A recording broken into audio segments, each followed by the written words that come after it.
In the heart of a city that never slept lived a young man named Cale. Cale was a soldier in the silent war of hustle culture. His mind was a battlefield and his enemy was time. He was 28 but felt 80. His life was a checklist of forced actions. He'd mutter to himself that he must get that promotion, his face illuminated by his laptop at 2 a.m. He'd gasp that he must run 5 miles, even when his knees screamed in protest.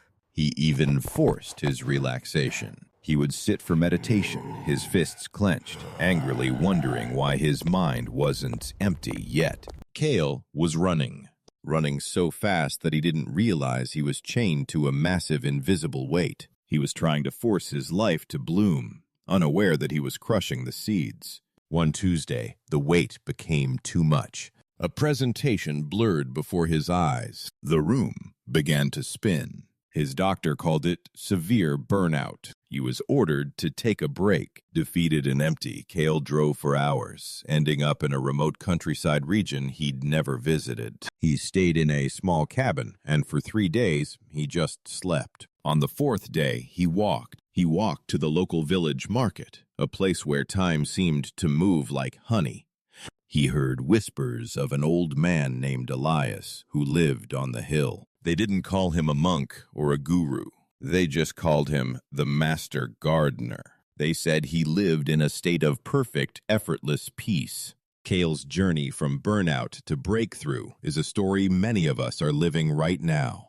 If you are on a similar path, looking for stories that bring clarity and peace, consider subscribing to our channel. You are not alone on this journey. Driven by a final spark of desperate curiosity, Cale made the hike. He found a small cottage, surrounded not by a manicured lawn, but by a sprawling, vibrant, and slightly wild garden. And there, amidst the flowers and vegetables, was Elias, a man with lines of laughter etched around his eyes, patiently watching a bee. Cale, his city anxiety returning, burst out. He confessed his situation to the old man, his voice strained. He explained that he was forcing everything in his life, his career, his health. He pushed and pulled and fought all day, every day, and nothing worked. It was destroying him. He pleaded with Elias, asking, "How do I stop forcing it?" Elias looked up, his smile calm and kind. He didn't speak. He simply picked up a small, empty watering can,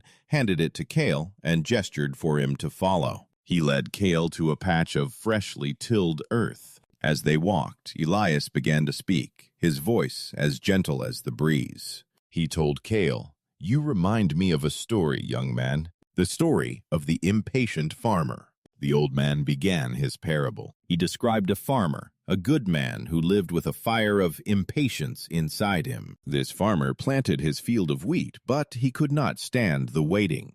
The slow, invisible miracle of growth was a torture to him. He would go out every morning, stare at the bare soil, and demand, "Why aren't you growing?"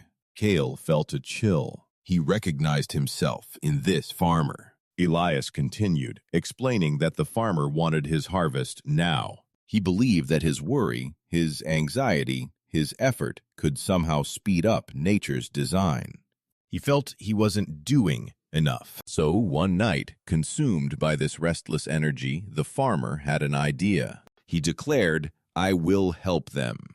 He went to his field under the moonlight. He bent down to the first tiny green sprout he could find, and with delicate, careful fingers, he pulled it. He gently stretched it, just a fraction of an inch taller. Cale winced, sensing what was to come. Elias described how the farmer did this to every single sprout in his field. He worked for hours, meticulously helping each one. When he was done, he stood back, sweating but proud. He believed he had forced his harvest, that he had hustled nature. He went to bed, convinced he was a genius, and slept the deep sleep of the productive. The old gardener paused, looking at a small bud on a nearby rose bush. Then he described the next morning. The farmer woke early and ran to his field, eager to see his advanced crops. But the field was a graveyard. The sun had risen, and every single sprout he had helped was now withered and brown, lying dead on the soil. In his impatient desire to see growth, he had broken all their delicate, unseen roots. Elias turned his gentle eyes back to Cale, who was standing frozen, the watering can heavy in his hand.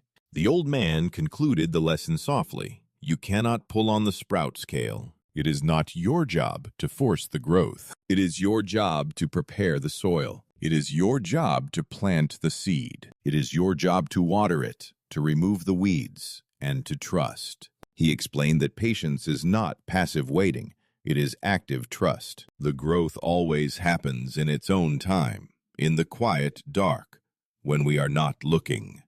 Stop pulling on the sprouts of your life, he advised. Cale looked down at the watering can. He looked at the dry patch of earth Elias had led him to. He understood. He knelt, walked to the nearby well, filled the can, and gently, patiently, began to water the soil. He didn't know what would grow, but for the first time in his life, he was willing to wait. The video ends with a simple question on screen. Where in your life are you pulling on the sprouts? Let us know in the comments below. What is the one sprout you will stop pulling on starting today? Share your story with our community. And for more wisdom to help you trust the process, be sure to like this video and subscribe for more stories like this one. Thank you for watching.